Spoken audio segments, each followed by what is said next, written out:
சாவித்திரி ஈஸ்வரி முகத்துல கரிய பூசி தமிழ்ச்செல்வியோட சேது ஒன்னா சேர்ந்து வாழ்ந்தா நல்லா இருக்கும்னு நீங்க நினைச்சீங்கன்னா இந்த வீடியோக்கு ஒரு லைக் பண்ணுங்க. வாங்க வீடியோக்குள்ள போலாம். தமிழ்ச்செல்விய ஹாஸ்பிட்டலுக்கு கூட்டிட்டு வந்த சேது ஒரு பக்கம் பதட்டத்தோட இருக்க, இன்னொரு பக்கம் டாக்டர் எங்க தமிழ்ச்செல்விய செக் பண்ணிக்கிட்டு இருக்காங்க. அந்த நேரம் அப்பத்தா மோகனானு எல்லாருமே பதட்டத்தோட ஹாஸ்பிட்டலுக்கு வராங்க. வந்த இடத்துல எங்க டாக்டர் கிட்ட அப்பத்தா இருந்துகிட்டு, டாக்டர், இப்போ என் பேத்தி வயித்துல வளர்ற குழந்தை இப்போ எப்படி இருக்கு அப்படின்னு சொல்லிட்டு டாக்டர் கிட்ட கேட்டுக்கிட்டு இருக்க. இருங்கம்மா, கொஞ்ச நேரம் பொறுங்க, இப்போதான் நான் செக் பண்ணிக்கிட்டு இருக்கேன், ஸ்கேன் பண்ணி பார்த்துட்டு சொல்றேன் அப்படின்னு சொல்லிட்டு டாக்டர் சொல்ல, எங்க டாக்டரும் கொஞ்ச நேரத்துல ஸ்கேன் பண்ணிட்டு, கவலைப்படாதீங்கம்மா, நான் கூட என்னமோன்னு பயந்துட்டேன், குழந்தை வயித்துல நல்லபடியா இருக்கு டாக்டர், ரெண்டு பிள்ளைங்களும் நல்லா இருக்குல்ல? ஆமாம்மா, ரெண்டு குழந்தைங்களும் ஆரோக்கியமா இருக்காங்க, இனிமேலாவது நீங்க பத்திரமா பார்த்துக்கோங்க. செல்வி பலமா வழுக்கி விழுந்ததுனால கால்ல எலும்பு உடைஞ்சிருக்கு. அதனால அவங்க கொஞ்ச நாளைக்கு எழுந்து நடக்கக்கூடாது, தப்பி தவறி கூட காலை கீழே வைக்கவே கூடாது. அப்படி வச்சாங்கன்னா பெரிய பிரச்சனை வரும். முடிஞ்ச வரைக்கும் யாராவது அவங்களுக்கு உதவியா கூடவே இருங்க.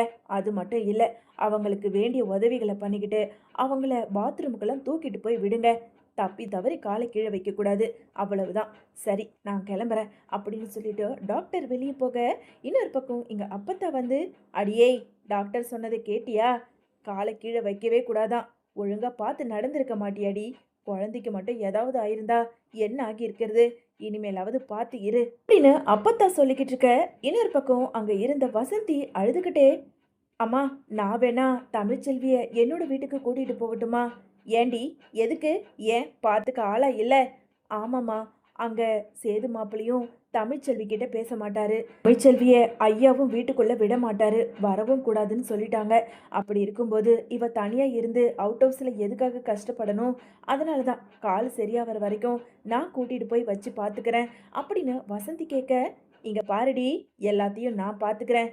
கண்டிப்பா ராஜாங்கம் வீட்டுக்கு கூட்டிட்டு போனா விடமாட்டான் இல்ல, கண்டிப்பா அங்க உள்ள இருக்காளே அந்த சாவித்திரி, அவ ஏதாவது பேசி விடவே மாட்டா. வசந்தி கிட்ட பேசிக்கிட்டே இருந்த அப்பத்தாவுக்கு எங்க மனசுக்குள்ள ஒன்று தோணுது. ஆ, இதுதான் நமக்கு சரியான நேரம். எப்படியாவது தமிழ்ச்செல்விய சேதுவோட கூடயே இருக்க சொல்லுவோம். அப்படியாவது தமிழ்ச்செல்விக்கு உதவி செய்ய போய் ரெண்டு பேரும் ஒன்று சேர்ந்தா சந்தோஷமா தான் இருக்கும். நான் போய் சேது கிட்ட பேசிட்டு வரேன் அப்படின்னு சொல்லிட்டு மனசுக்குள்ள நினைச்சுக்கிட்ட அப்பத்தா இங்க வசந்தி கிட்டயும் தமிழ்ச்செல்வி கிட்டயும், கொஞ்ச நேரம் தமிழ்ச்செல்வி கூடயே இரு வசந்தி, அதான் டாக்டர் ஏதோ ரிப்போர்ட் கொண்டு வரேன்னு சொல்லியிருக்காங்களே, அதை வாங்கிட்டு நாம வீட்டுக்கு போகலாம், நீ கவலைப்படாத, நான் இதோ வந்துடுறேன் அப்படின்னு சொல்லிட்டு அப்பத்தான் ஹாஸ்பிட்டலுக்கு வெளியே இருந்த சேது கிட்ட வராங்க. சேது, உன் பொண்டாட்டி மேல இம்புட்டு பாசத்தை வச்சுக்கிட்டு பதறி போய் தூக்கிட்டு ஓடி வந்திருக்க. என்னமோ அவ எனக்கு பிடிக்கவே இல்லைங்கிற மாதிரியல்ல நீ தூக்கி எரிஞ்சு பேசுற. ஏன்யா இப்படி இருக்க?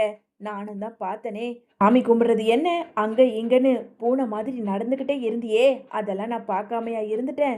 அதுவும் இல்லாம நர்ஸ் கொஞ்ச நேரத்துக்கு முன்னாடி வந்து தமிழ்ச்செல்வியோட புருஷன் யாருன்னு கேட்டதும் அப்படியே குடுகுடுன்னு ஓடி போனியே, எல்லாத்தையும் நான் கவனிச்சுக்கிட்டு தான் இருந்தேன் அப்படின்னு அப்பத்தா பேசிக்கிட்டு இருக்க. இங்க பாரு அப்பத்தா, நீ தேவையில்லாததை பேசிக்கிட்டு இருக்க வேண்டாம். ஆமா, அவளோட வயித்துல வளர்ற குழந்தை நல்லபடியா தானே இருக்கு அப்படின்னு சேது கேட்க, ஏண்டா, உனக்கு தான் தமிழ்ச்செல்வியும் பிடிக்காது, அவ வயித்துல வளர்ற குழந்தையும் பிடிக்காது, அப்படி இருக்கும்போது உனக்கு எதுக்குடா அக்கறை? அது வந்து, அது வேற. இங்க பாரு, அவ வயித்துல வளர்ற குழந்தை மேல அவ ரொம்ப பாசம் வச்சிருக்கா.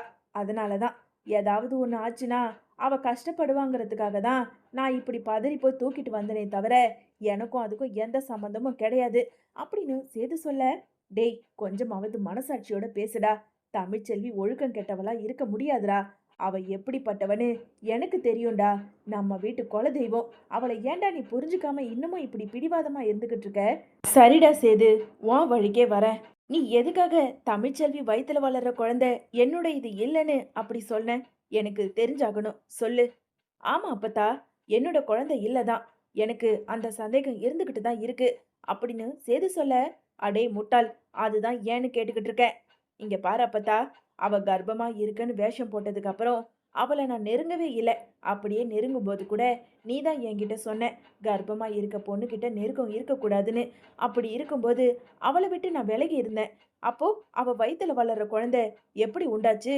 எனக்கு அந்த சந்தேகம் இருக்கு அப்படின்னு சொல்லிட்டு சேது பேசிக்கிட்டு இருக்க அப்பத்தாவுக்கோ சேது பேசின பேச்சுக்கு கோபம் வந்து சேதுவை ஓங்கி பலார்னு ஒரு அறை கொடுக்குறாங்க. அடே, ஏன்டா இப்படி கேடு கெட்ட மாதிரி பேசிக்கிட்டு இருக்க? இங்க பாரு, தமிழ்ச்செல்வி உத்தமிடா, பத்தினிடா, யாராலையும் அவகிட்ட நெருங்க கூட முடியாது. அப்படி இருக்கும்போது உன் பொண்டாட்டிய நீ சந்தேகப்படுற? உனக்கு வெக்கமாவே இல்லையா? சரிடா, தமிழ்ச்செல்விக்கு நான் சொல்ற விஷயம் தெரிய வேண்டாம் அப்படின்னு சொல்லிட்டு அப்பத்தா இங்க பேசிக்கிட்டு இருக்க. உடனே சேது, என்ன சொல்ற அப்பத்தா? என்ன விஷயம் தெரிய வேண்டாம்? இங்க பாருடா, அவ வயித்துல வளர்ற குழந்தை உன்னுடையது இல்லைன்னு நீ சந்தேகப்படுறதானே? ஆமா. இப்போ அதுக்கு என்ன? இப்போ என்ன பண்ண போற? இங்க பாரு, இப்பவே நீ என் கூட நட.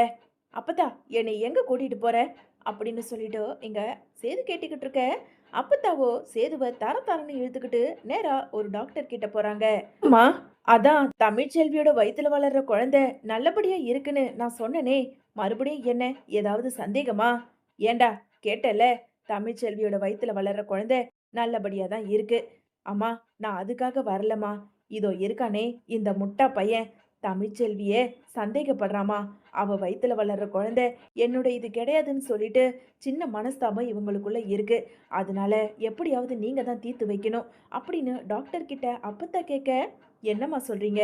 இங்க பாருங்க சார், என்னதான் இருந்தாலும் பொண்டாட்டி இந்த அளவுக்கு சந்தேகப்படக்கூடாது. உங்களுக்கு அதை மீறி உங்க ஒய்ஃப் மேல சந்தேகம் இருந்தா ஒரு சின்ன டிஎன்ஏ டெஸ்ட் எடுத்து பாருங்க.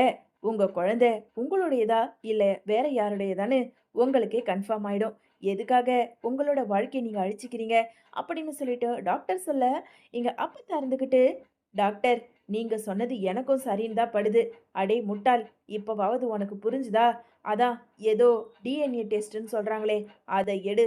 அதை எடுத்ததுக்கு அப்புறம் அவ வயித்துல வளர்ற புள்ள உன்னுடையதா என்னன்னு கண்டிப்பா தெரிஞ்சிடும் அப்படின்னு சேது கிட்ட சொல்ல, உடனே இங்க சேது இருந்துகிட்டு, இங்க பாரு அப்பத்தா, அந்த டெஸ்ட் எல்லாம் எனக்கு எடுக்கணும்னு எந்த அவசியமும் கிடையாது. பேசாம கிளம்பு முதல்ல.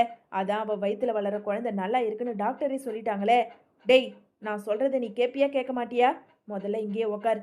டாக்டர், இந்த டிஎன்ஏ டெஸ்ட்னு எதோ சொல்றாங்களே, அது கொஞ்சம் இவனுக்கு எடுங்களேன் அப்படின்னு அப்பத்தா சொல்ல, இங்க பாருங்கம்மா, டிஎன்ஏ டெஸ்ட்டுங்கிறது உடனே அந்த ரிப்போர்ட் வராது. நீங்க பேமெண்ட் கொடுக்கறத பொறுத்து 1 நாள் 2 நாள் ஆகலாம். இல்ல 1 வீக் 4 வீக்ஸ் கூட ஆகலாம். அந்த பிரச்சனை எதுவும் வேண்டாம். நான் எம்புட்டு பணம் வேணாலும் குடுக்குறேன். என் பேரனுக்கு இருக்க சந்தேகம் அவனுக்கு சரியாகி தான் பொண்டாட்டிய ஏத்துக்கிட்டு அவன் சந்தோஷமா வாழ்ந்தா போதும். நீங்க உடனே டிஎன்ஏ டெஸ்ட் எடுங்க. ரிப்போர்ட் எப்போ வந்தாலும் நாங்க பாத்துக்கிறோம் அப்படின்னு சொல்லிட்டு அப்பத்தா சொல்ல, அப்பத்தா, என்னை எதுக்காக அப்பத்தா இப்படி கூட்டிட்டு வந்து அசிங்கப்படுத்திக்கிட்டு இருக்க? எதுடா அசிங்கம்? நீ தமிழ்ச்செல்விய வார்த்தைகளால கொன்னுகிட்டு இருக்கியே, அதை விட இது அசிங்கம் ஒன்றும் கிடையாது. இங்க பாரு, டிஎன்ஏ டெஸ்ட் எடுக்கிறது நம்ம 2 பேருக்குள்ள இருக்கட்டும்.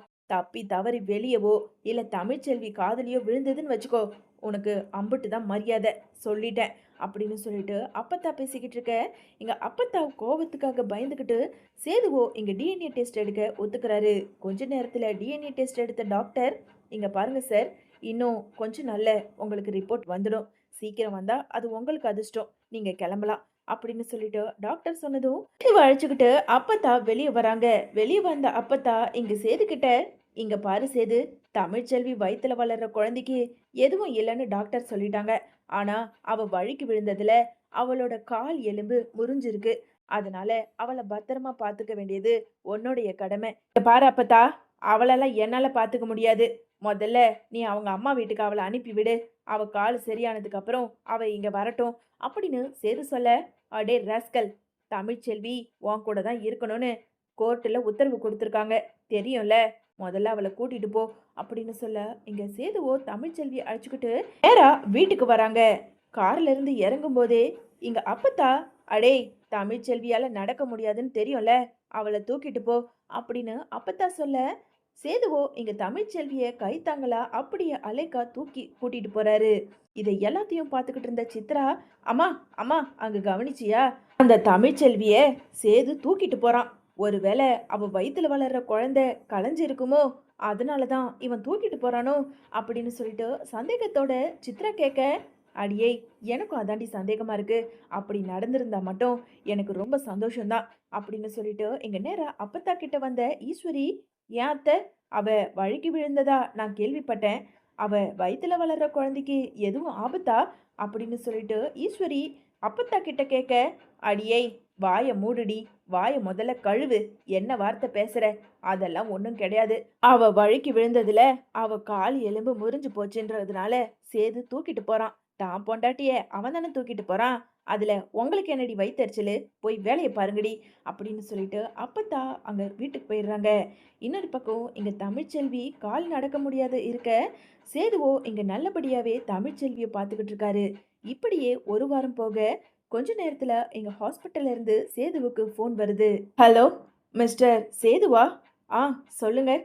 நாங்க இங்க ஸ்வரம் ஹாஸ்பிட்டல்ல இருந்து பேசுறோம். இங்க கொஞ்ச நாளைக்கு முன்னாடி டிஎன்ஏ டெஸ்ட் குடுத்திருந்தீங்கல்ல, அந்த ரிப்போர்ட் வந்துருச்சு. அதுக்காக தான் ஃபோன் பண்ணியிருக்கோம். அப்படின்னு சொல்லிட்டு அங்க டாக்டர் ஃபோன் பண்ணி பேச, சொல்லுங்க டாக்டர். என்ன என்ன ரிப்போர்ட் வந்திருக்கு? பாசிட்டிவ்னு வந்திருக்கு. தமிழ்ச்செல்வியோட வயித்துல வளர்ற குழந்தை உங்களோடயதுன்னு பாசிட்டிவ்னு வந்திருக்கு அப்படின்னு சொல்லிட்டு டாக்டர் சொன்னதை கேட்டதும் இங்க சேதுவுக்கோ இனம் புரியாத ஒரு சந்தோஷம், அதிர்ச்சி எல்லாமே கலந்து அப்படியே ஆடி போய் நிக்கிறாரு. ச்சே, இவ்வளவு கேடு கெட்டவனாவா நான் இருந்திருக்கேன். அப்போ தமிழ்ச்செல்வி வயித்துல வளர்ற குழந்தை என்னுடைய குழந்தையா? இப்படி தமிழ்ச்செல்வியை நான் சந்தேகப்பட்டுட்டேனே அப்படின்னு அழுதுகிட்டே யோசிச்சுக்கிட்டு இருந்த சேது, தமிழ்ச்செல்வி உக்காந்துக்கிட்டு இருக்கிறத பார்த்ததும் வேகமா ஓடி போய் இங்க தமிழ்ச்செல்வியோட மடியில விழுந்து அழ ஆரம்பிக்கிறாரு. சேது அழறத பார்த்ததும் இங்க தமிழ்ச்செல்வியோ பதறி போய், என்னங்காச்சு? இப்போ எதுக்காக இப்படி அழுதுகிட்டு இருக்கீங்க அப்படின்னு கேட்க, இங்க சேதுவோ தமிழ்ச்செல்வி கிட்ட எந்த பதிலும் சொல்லாம அப்படியே தமிழ்ச்செல்வியோட மடியில படுத்துக்கிட்டு அழுதுகிட்டே இருக்காரு. என்னங்க, என்னாச்சுன்னு கேக்குறேன்ல. ஆ, அது வந்து அப்படின்னு சேது பேச வர உடனே எங்க அப்பத்தா சொன்னது ஞாபகம் வருது. டேய் சேது, நாம டிஎன்ஏ டெஸ்ட் எடுத்தது எக்காரணத்தை கொண்டும் உனக்கும் எனக்கும் தவிர யாருக்கும் தெரியக்கூடாது. முக்கியமா தமிழ்ச்செல்விக்கு தெரியவே கூடாது அப்படின்னு சொல்லிட்டு அப்பத்தா சொன்னது இங்க சேதுவுக்கு ஞாபகம் வர தமிழ்ச்செல்வி கிட்ட எந்த பதிலும் சொல்லாம அங்கேயே அழுதுகிட்டு இருக்காரு.